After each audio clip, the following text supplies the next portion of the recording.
Hey guys, we're going to do the studio time just a little differently than normal today. I thought it might be nice for you to hear kind of how I prepared for my recent trip and how I kind of make sense of it using my art. If you have questions, make sure you post them below because I will definitely respond to those, or you can email me, direct message me on Facebook or Instagram, whatever's easiest. It's kind of nice if you can post the question right below in the comments on this video so that other people in the future who watch it will be able to read your questions and gain some insights from your questions and hear what my response is. Let me back up to the beginning here. In 2019, I invited Grace Bailey, who lives in Australia, to come to northern Wisconsin and do a prophetic painting workshop for some gals who are artists in our church. And some people came from out of town as well. So it's kind of fun to gather like-minded people and just have a weekend of art. It's a way we don't normally get to connect with each other and just spend time painting, worshiping, gaining skills, gaining insight, and just being together as women, as artists. It was really a wonderful time.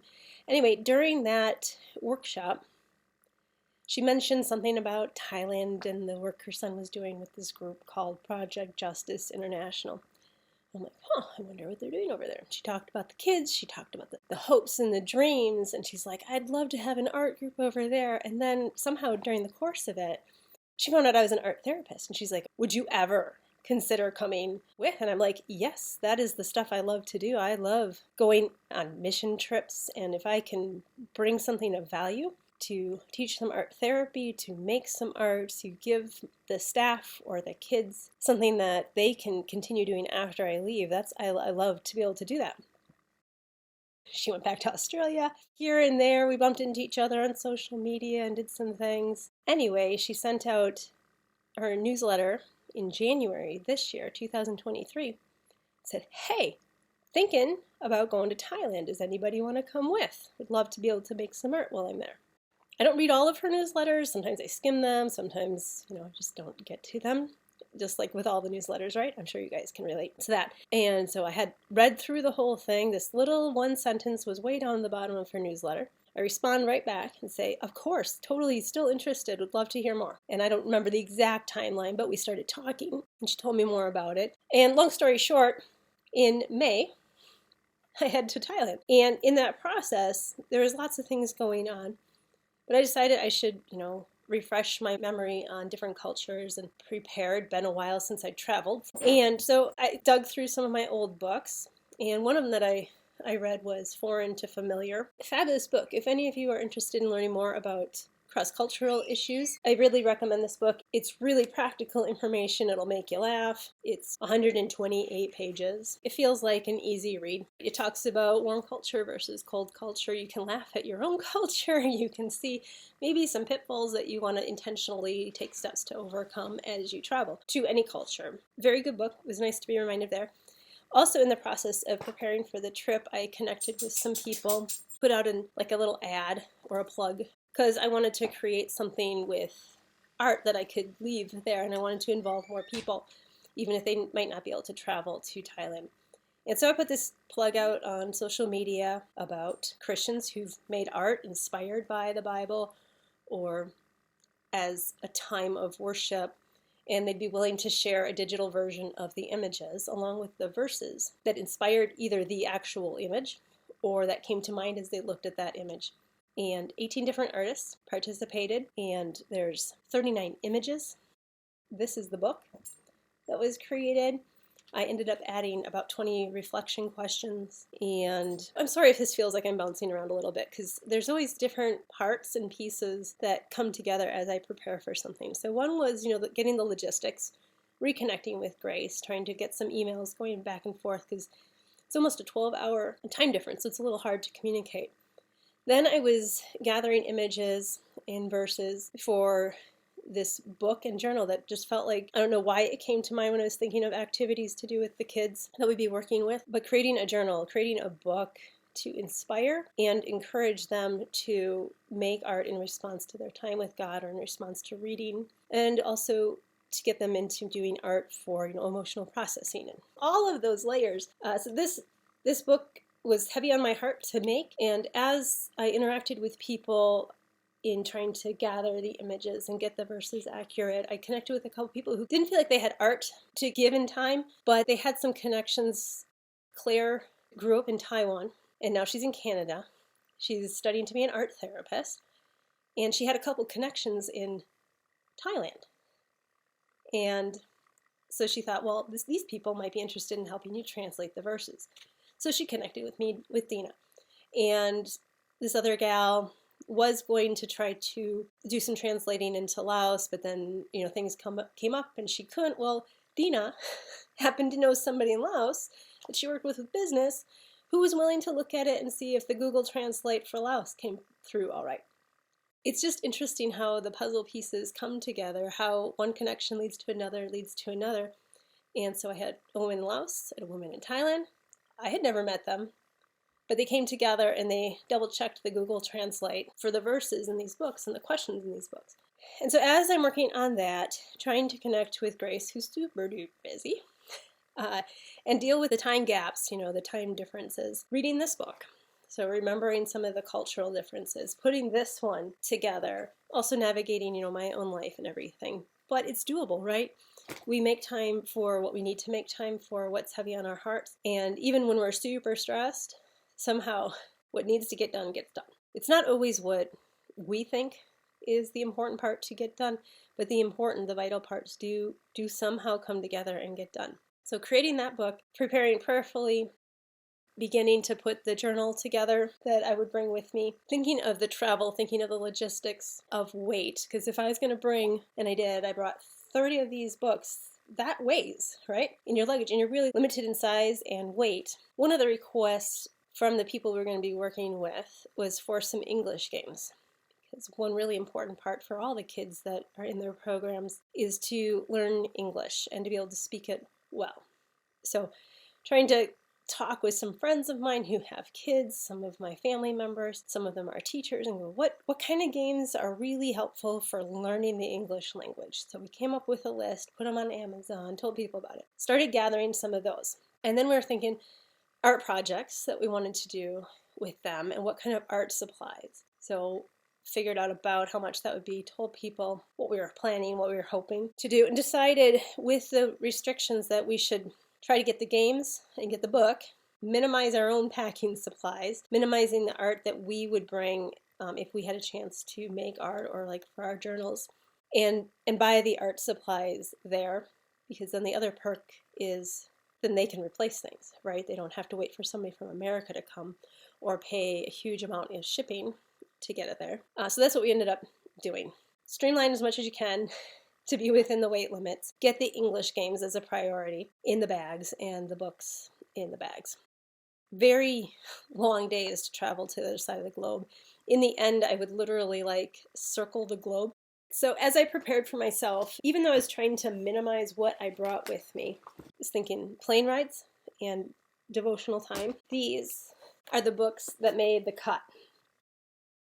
My journal and a pen and pencil. The Bruised Reed, Cultural Humility and Art Therapy. I did finish this on the way. So partway through my long flight on the way to Thailand, I finished this book, and there was a couple of screenshots that I took of it and sent it to Scott McElroy, who is writing a book that I'm helping contribute to on helping churches respond to crisis with art better. So as I prepared to go, always thinking about cross-cultural things when I'm traveling. Claire was super helpful in some conversations around that as well, about colors, about animals, about flowers, about symbols, about styles of art, about the culture of the people and how they might interact with me and with art. All of those were good conversations as I prepared to go. And then prayer has been one of those themes that keeps popping up. So I got this 3-in-1 book by Watchman Nee and read Let Us Pray while I was there as part of my devotional time. And I will be reading the other two later. Actually, I should tell you, I was thinking it would be really fun to read that book as a group and make art in response to, because as I've read it, I couldn't help but think of a whole bunch of art activities that would help kind of drive those points home and help gain insight. So if you're interested in doing that with me, let me know. I will put something together where we could focus on making some art in response to that book. But anyway, so Let Us Pray was the main book I was reading in devotional time along with Bruised Reed as I was in Thailand and Laos. One thing when I travel, I always think it's interesting that I kind of really love it, of being trapped with only what I brought with me, because it forces me to be intentional with what I surround myself with and to focus on that one thing until it's done. So I signed up for this course quite a while ago and have not been good about making time to draw. So I brought this with me, and I had pencil and pen with me for the journal. So it's the same supplies for this. And I got through a big chunk of it, and I'm so glad I brought it with me. It might have seemed kind of like a frivolous thing to pack. It's nothing to do with the Bible. It has nothing to do with the actual mission we were doing. But it was great when I had some downtime, did some journaling, did some reading, did some praying, and then to just sit and work on my own art skills and nourish that part of me while I sat with God having coffee in the air conditioned. So it was a real treat. And it's always interesting to me even when you're focusing on developing a skill, an artistic skill, how there's still this back conversation with you and God. And sitting in His presence, making art, being okay when it doesn't turn out awesome, and watching it develop and focusing on different pieces. So anyway, the reason I'm sharing all this because it was serious, it was prep, it was travel, but also a time to kind of reflect and say, what do I intentionally want in my life? What do I want the days ahead to look like? I have this opportunity to test something out for a couple weeks. And then that's always a good follow-up question when you're coming home of how do I want this trip to continue to affect my life? God, what are you showing me about the days ahead? How do you want me to stay involved with this group we were just working with or ministering to? How do you want this to affect my day-to-day life or my work life or my relationships when I get home as well? And so it was really nice to have brought that book with me and for God to really give me permission and freedom to just enjoy making art and say, hey, this is part of how I want you to keep spending your time. While I was there, some opportunities for some really cool excursions came up. One was a waterfall and seeing some bears that have been freed from bile farms, which is horrendous. Sign up for my Thailand prayer update, and this week I will be sending out the last update, the wrap up with all the links, and I will have stuff in there about Free the Bears, about the Project Justice International that we worked with, and some other links for how we could get involved with human trafficking and helping kids and people that have been part of the sex traffic or of human trafficking for one reason or another and are wanting to start fresh lives in freedom from that. Also, I will include the link to this store. If you are ever in Laos, I highly, highly recommend signing up for a half day or a full day weaving workshop with them. They do a lovely job. Their place is right on the river. You get to see the plants that they use to make dyes. You get to see them dyeing threads. You get to see where they raise the cocoons and how they spin that into silk threads. And they walk you through step by step. They show you, and then you try it with them watching. And then you get to work for a while on your own, and they're always checking back in. It was such a wonderful time of experiencing what that's like. And they make it look really easy. It's kind of complicated. I don't know if any of you have ever woven. I would actually say it's intricately complicated. They had a store, which was great, because in the end there was some things that God was saying to me as I wove, specifically about the shuttle. It's a piece of wood. You put your bobbins, essentially. And so it's really cool. When you're there, you get to actually spin your own bobbin after you pick out your thread color. I think it's bamboo. And then this flexible twig, I'm just going to keep calling it bamboo, piece of wood with holes or wells dug out and little holes on either side to bend. I was always so nervous the whole time because I was afraid I was going to snap this as we had to change. So you have to bend it quite a bit for it to fit in this other hole and hold the bobbin on.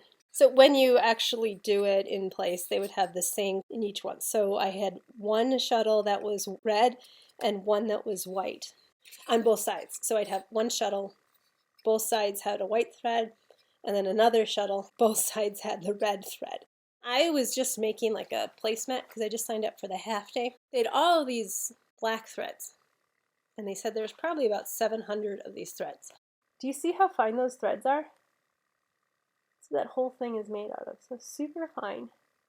I couldn't follow them unless I like touched them with my finger, but the weaver who was there helping me, she saw a snag in one and she knew like exactly where to go to fix it. 700 and some odd threads. I'm sure you guys have all seen how weaving works. The 700 threads were the black threads that run through the whole thing, front to back. And you push one petal and they go this way, and you push the other petal and they go this way. For each petal, these shifts, you run the shuttle through, you push the pedal, you run the shuttle through, you push the pedal. You start to get the rhythm and you start to build your placemat. Then it comes to the spot where it's time to put the pattern in. Whole different ballgame. They said it took her a whole week to set the pattern with these 700 and some odd threads that go across the whole thing. On the back of the loom, there's the 700 and some odd black threads. And then there's this mess of tan threads. When it's time to create the pattern, she slowly takes off one of the tan threads and weaves it up. And it's actually a loop. And she shifts it through the black threads. And then there's this board that she slides in and flips it this way. Then it's time for me to have a shuttle go. You turn the board, you press a pedal, you send the shuttle.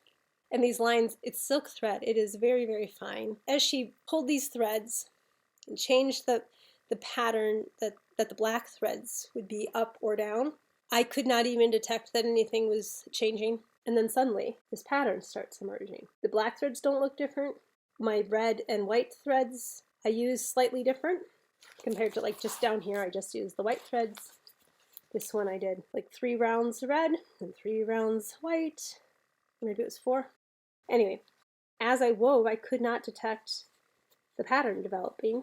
And suddenly I'd look down and go, oh my goodness, there's a pattern. But if I just looked at the black threads and my shuttle, nothing seemed to actually be changing. So it was very interesting to me to watch that develop. And then when there was a snag, how she was able to just like, because she was a master weaver, she knew those tiny little threads I could barely tell the difference between. She could find the one that was snagged up and fix it. And she had a couple different ways of fixing it. At the end, she rolled those 700 threads into these little tassels. And then I was able to buy the shuttle with these 2 threads. I thought it was cool that the threads they had available when I got to the store were the 2 threads I had actually chosen. And that was not by design because the store was in town and the weaving shop was out of town a little bit. So I think that was a little bit of a God thing. Part of the class, you get this book. It walks you through the process. Some people would probably just buy the book and not take the class. Every region has like its own pattern that it seems to be known for. One of the main messages, and the reason that I bought the shuttle, because this is what God was speaking to me as I made art. So this, I guess, is our studio time, really is. I'm taking some studio time that I had on the trip. Studio time that is not something I would normally do. I don't have a loom. I don't weave. I don't do I do some things with textile, but mostly I'm doing paper, pencil, collage. But I had the opportunity while I was traveling, and I think this is important, especially if you're a creative, to get to know a culture a little differently by engaging in some of the art forms that they are known for. So my studio time when I was in Laos was weaving.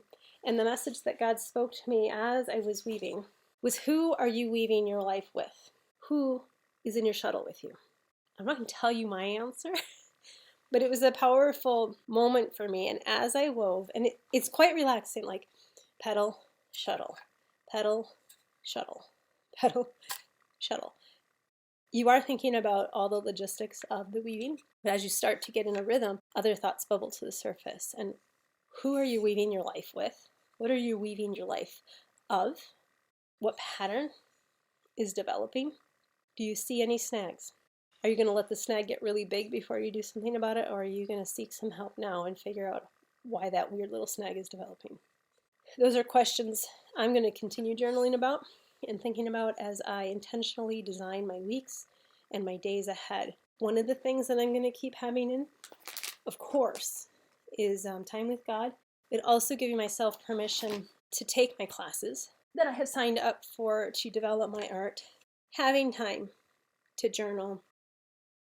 I don't always journal every day, but when I travel, I do seem to journal almost every single day. There is so much when I'm traveling that I'm paying attention to. I have notes about logistics. I have sketches that caught my attention of things. I have bullet points, things that worked well, things that worked poorly, lessons for next time. I've got a map that I sketched in here, so I did a lot of walking in Laos. I went to the UXO, that's sobering. Butterflies were on my mind, so I just drew a bunch of butterflies one day. Some of the cultural experiences I had, some of the foods that I saw that were different. There's something about, especially when I'm traveling, all those new experiences, I think it's really nice to get down a really small journal, and I filled exactly half of it. So I got some more space for reflection questions that I need to do, journaling about the shuttle, journaling about the weaving. Maybe I'll do some more just making art in here. But anyway, I really encourage you, if you are trying to be intentional about your time, do some journaling because it helps you detect what patterns are developing in your life. And also, it's really fun to flip back through them and see what was capturing your attention. What did you think was important enough to put on the paper? Part of what I put in here, again, the books that I was reading, my notes from there, some of the people I had met, some things I wanted to remember from them, some prayer requests I put in here specifically. Then I looked at like some kind of touristy things, like what are some big art things I should make sure to see. And that helped me when people would ask a question of what do you really want to do? Or if we only have time for one, which one do you want to do? I could quickly go back here. I didn't have to go online and start searching. So it's nice. It helps me clarify some things and really focus in on things. I'd love to hear, how do you guys prepare for trips? What has been coming up in your art making time? As you enjoy art making, how does God speak with you? How do you sense His presence different when you're making art for yourself, when you are practicing skills, when you're trying to capture a thought or a moment that you want to hang on to? That's our art studio time for today. Hope you try something new. Hope you enjoy making some art.